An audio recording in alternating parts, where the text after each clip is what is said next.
Alhamdulillahi Rabbil Alamin. Wassalatu wassalamu ala Sayyidina Muhammadin wa alihi wa sahbihi ajma'in. Assalamu alaikum wa rahmatullahi wa barakatuhu.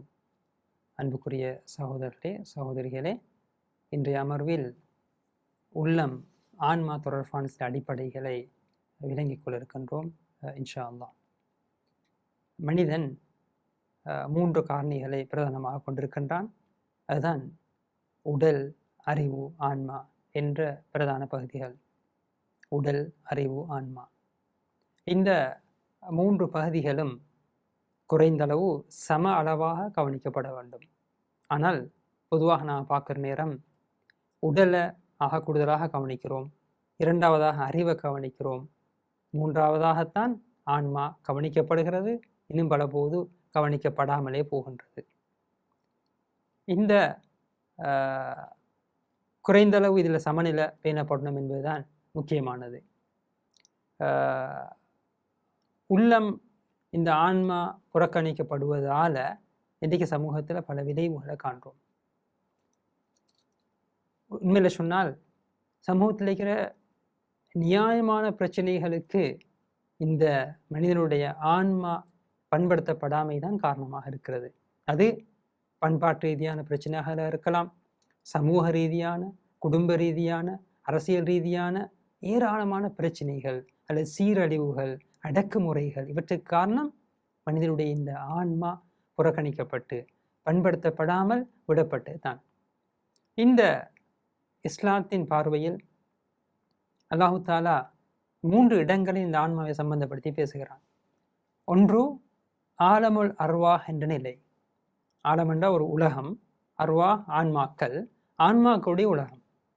அது எங்கே, எப்போ, எப்படி என்றதெல்லாம் ஒரு பக்கம் வச்சுட்டு குர்ஆன் அல்லாஹ் தாலா சொல்கிறான், அல்லாஹு தாலா இந்த ஆன்மாக்களாக நாங்கள் எல்லாரும், மனிதர் எல்லாரும் இருந்த நேரம் எங்களிடத்தில் ஒரு உடன்படிக்கை எடுத்துக்கொண்டான். அந்த உடன்படிக்கை குர்ஆன் இப்படி சொல்லுது, அலஸ்து பிரப்பிக்கும். அல்லாஹ் எங்கள் எல்லாரையும் பார்த்து கேட்டான், அலஸ்து பிரப்பிக்கும், நான் உங்களுடைய ரப்பு அல்லவா? அப்போ நாங்கள் எல்லாரும் பலா, ஆம் என்று ஏற்றுக்கொண்டோம். ஆம் என்று ஏற்றுக்கொண்டோம். அதுக்கு ஒரு காரணத்தையும் அல்லாஹ் சொல்றான். ஏன் இப்படி எக்ரிமெண்ட் பண்ணோம் என்றால், மறுமையில் நீங்கள் வந்து எதுவும் தெரியாது என்று வாதிடக்கூடாது என்பதற்காக வேண்டி அல்லாஹு தாலா இப்படியெல்லாம் உடன்படிக்கை எடுத்துக்கொண்டான். பிறகு எங்களுடைய வாழ்க்கையில் அடுத்த ஒரு கட்டம் உலகத்தில் வாழ்கிற இந்த வாழ்க்கை. இந்த உலகத்தில் மனிதனுக்கு கொடுத்த ஒரு பொறுப்பை குர்ஆன் இப்படி சொல்கிறது, கத் அஃப்லஹ மன் ஸக்காஹா வகத் ஹாப மன் தஸ்ஸாஹா. மனிதனுக்கு ஆன்மாவை கொடுத்து அதனை தூய்மைப்படுத்துகிற வேறு அல்லாஹ் தஆலா மனுஷனுக்கு கொடுத்தான். எனவே கத் அஃப்லஹ், வெற்றி பெற்று விட்டார் யாரென்றால் மன் ஸக்காஹா, இந்த ஆன்மாவை தூய்மைப்படுத்தியவர். அதனை பால்படுத்தியவர், தூய்மைப்படுத்த தவறியவர் வகத் ஹாப, தோல்வியடைந்து விட்டார். எனவே உலகத்தில் எங்களை தரப்படுகிற மிஷன், வேலை என்னென்றால் இந்த ஆன்மாவை பாதுகாத்து தூய்மைப்படுத்தி மறுமையில கொண்டு போய் சேர்க்கிற வேலை. 2வது கட்டம். 3வது மறுமையை பற்றி குர்ஆன் பேசுகிற நேரம் இப்ராஹிம் அலைஹிஸ்ஸலாமுடைய ஒரு துவாவாக குர்ஆன் சொல்ற, ஒரு துவா கேட்கிற அல்லாஹ் தஆலா இடத்துல, ரப்பி லா துஹ்ஸினி யௌம யுபஅஸூன் யௌம லா யன்ஃபஉ மாலுன் வலா பனூன் இல்லா மன் அத்தல்லாஹ பிகல்பின் சலீம். யா அல்லாஹ், மனிதர்கள் எழுப்புகின்ற அந்த மறுமையில நீ என்னை கேவலப்படுத்திராத. லா யன்ஃபஉ மாலுன் வலா பனூன், அந்த மறுமையில பணம் பயனளிக்காது, பிள்ளைகள் பயனளிக்க மாட்டார்கள். இல்லா மன் அத்தல்லாஹ பிகல்பின் சலீம், தூய உள்ளத்தோடு வாழ வருகின்ற மனிதர்களை தவிர அவனுக்குத்தான் பயன் கிடைக்கும், வெற்றி கிடைக்கும். எனவே மறுமையிலையும் பார்க்கப்பட்டது என்னென்றால் நஃப்ஸ் தூய்மைப்படுத்தப்பட்டுச்சான்னு பார்க்கப்படும். ஓகே, 3 கட்டங்களை வச்சு பார்த்தால் ஒன்றொன்று தொடர்பு பட்டிக்குது. நாங்கள் வர முன்னுக்கு அறமருவாகளை வச்சு அல்லாஹ் எக்ரிமெண்ட் பண்ணி வந்துக்கிறோம். உலகத்தில் மிஷன் தரப்பட்டிக்குது, அந்த உள்ளத்தை தூய்மைப்படுத்தி வாழ்கிற ஒரு வேலை. மறுமையில் தூய்மையோடு கல்புன் சலீமோடு அல்லாஹ்வை சந்திச்சா தான் வெற்றி இருக்கிறது. எனவே ஸல்லல்லாஹு அலைஹி வஸல்லம் சுருக்கமாக சொன்னார்கள், இன்ன ஃபில் ஜஸதி முல்கா, உடம்புல ஒரு சதைப்பிண்டம் இருக்கிறது. இதா சலுஹத், அந்த சதைப்பிண்டம் சீராகிவிட்டால் முழு உடம்பும் சீராகிவிடும். அந்த சதைப்பிண்டம் சீரழிந்து விட்டால், சீர்கட்டு விட்டால் முழு உடம்பும் சீர்கட்டு விடும். அலா வஹியல் கல்ப், அதுதான் உள்ளம் என்று சொன்னாங்க. சுப்ஹானல்லாஹ். எனவே உள்ளத்தின் சீரான தன்மை முழு உடம்பின் சீரான இயக்கத்துக்கு வழிவகுக்கும். எனவே மனிதனுடைய உடம்பால் வெளிப்படுகின்ற செயல்கள் அது எங்கே கனெக்ட் ஆகுதுன்னால் உள்ளத்தோடு கனெக்ட் ஆகும். உள்ள நல்லா இருந்தால் நல்ல அஹ்லாக்குகள் உடம்பால வெளிப்படும், நல்ல வார்த்தைகள் வாயால் வெளிப்படும். அது மோசமாக இருந்தால் எல்லாம் மோசமாகத்தான் வெளிப்படும். எனவே கண்ணியத்துக்குரியவர்களே, இந்த உள்ளத்தை அல்லாஹ்தாலா மறைச்சு வச்சுக்கிறான். யாருக்கு? ஏண்டு உள்ளம் எனக்கு தெரியும், உங்களுக்கு தெரியாது. உங்களோட உள்ளம் அடுத்த ஆளுக்கு விளங்காது. உலகத்தில் மறைஞ்சுதான் நீக்குது.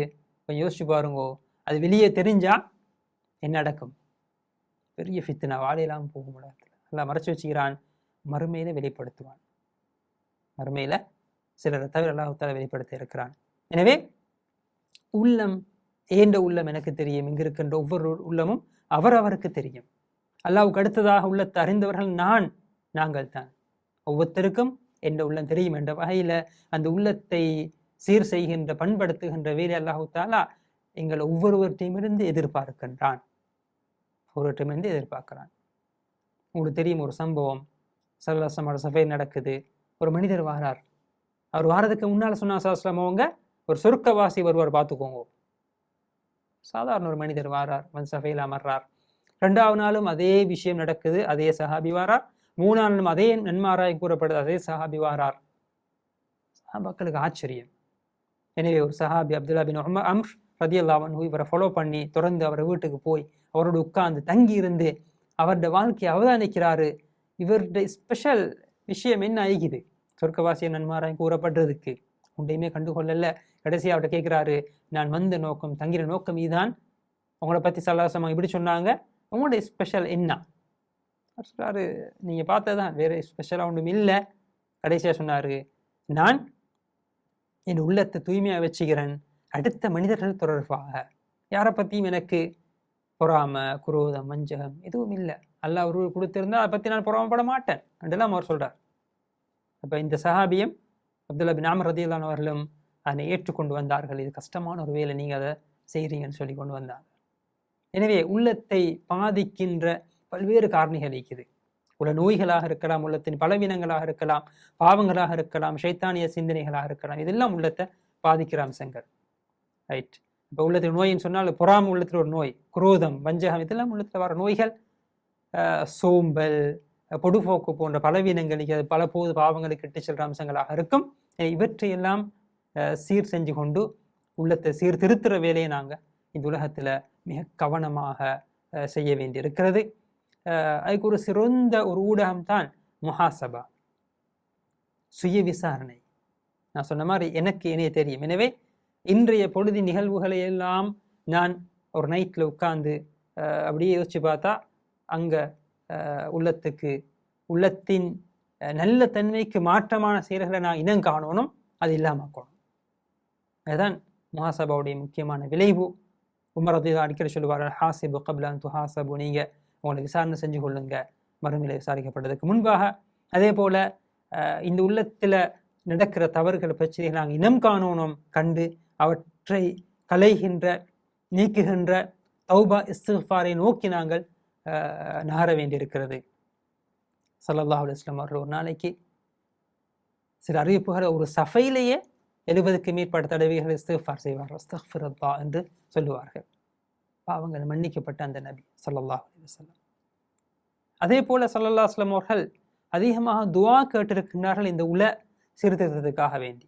அல்லாஹும்ம ஆத்தி நஃப்ஸி தக்வாஹா, யா அல்லாஹ் என் உள்ளத்துக்கு தக்வாவை தா, வ ஸக்கீஹா அன்த கைரு மன் ஸக்கா, உள்ளத்தை தூய்மைப்படுத்துவாயாக, நீதான் சிறந்த உள்ளத்தை தூய்மைப்படுத்தக்கூடிய ஒருவன், அந்த வலிஜிஹா வ மௌலாஹா, அந்த உள்ளத்தின் பொறுப்பாளனும் நீதான் என்று சொல்லி துவா கேட்பார்கள்.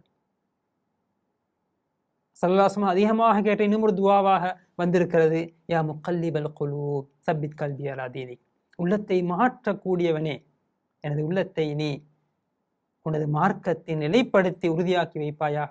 அதிகமாக நபி ஸல்லல்லாஹு அலைஹி வஸல்லம் அவர்கள் துவா கேட்டிருக்கின்றார்கள். அதே போல இந்த மாற்றம் உள்ளத்தை விளங்கி, எனது உள்ளத்தை நான் விளங்கி அதனை சீரமைக்கின்ற அந்த பணி இருக்கிறதே, அதை நான் தான் செய்யணும். இன்னல்லாஹ லா யுகையிரு மா பி கௌமின் ஹத்தா யுகையிரு மா பி அன்ஃபுஸிஹிம், மனிதர்கள் தங்களை தாங்களே மாற்றாத வரைக்கும் அல்லாஹ் தஆலா மாற்ற மாட்டான். இந்த பணியில நாங்க ஒரு ஸ்டெப் எடுத்து வச்சா அல்லாஹ் எங்களுக்கு ஹெல்ப் பண்ணுவான்.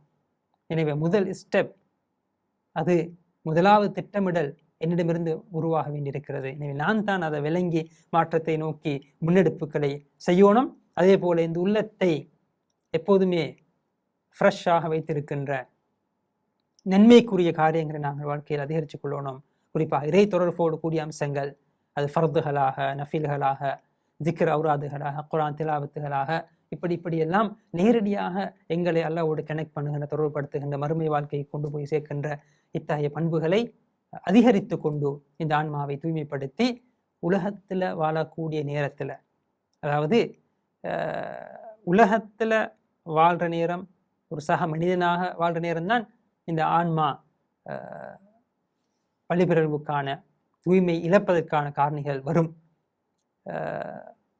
ஆன்மீக வாழ்க்கை ஒரு ஆள் வாழ்றன்றது, துறவரம் பூண்டு போறன்றது, ரைட், ஒரு காட்டில் போய் தனியேகிறன்றது, இபாதத்தில் மூழ்கி போறன்றது ஆன்மாவை சரியாக வச்சுக்கிறதுக்கான வழியாக இருக்கலாம். ஆனால் அந்த வழி அல்லாஹ் தாலா எங்களுக்கு அனுமதிக்கல. நாங்கள் உலகத்தில் வாழணும், ரைட், உலகத்தில் தேவைகள் எங்களுக்கு இருக்குது, குடும்பங்கள் இருக்குது, உழைக்கோணம், இதெல்லாம் ஒரு சாதாரண மனிதனாக வாழ்ந்து கொண்டு தான் இந்த உலகத்தை, இந்த ஆன்மாவை நாங்கள் பண்படுத்த வேண்டிய, அதை எங்களுக்குள்ள சேலஞ்ச், அதெல்லாம் எதிர்பார்க்குறான். துறவரத்தை இஸ்லாத்தில் அனுமதிக்க இல்லை. எனவே அந்த வகையில் எங்களுடைய இந்த ஆன்மாவின் நிலையை சரியாக விளங்கி கொண்டு நாங்கள் ஒவ்வொருவரும் அந்த ஆன்மாவை சீரமைத்து மறுமையில் இந்த வெற்றிக்குரிய ஆன்மாவாக நாங்கள் எங்களுடைய ஆன்மாவை கல்பும் சலீமாக எங்களுடைய உள்ளங்களை மாற்றிக்கொள்ள அல்லாஹ் தஆலா தௌஃபீக் செய்வானாக. வ ஆகிரு தஅவானா அல்ஹம்துலில்லாஹி ரப்பில் ஆலமீன். வஸ்ஸலாமு அலைக்கும் வரஹ்மத்துல்லாஹி வபரகாத்துஹு.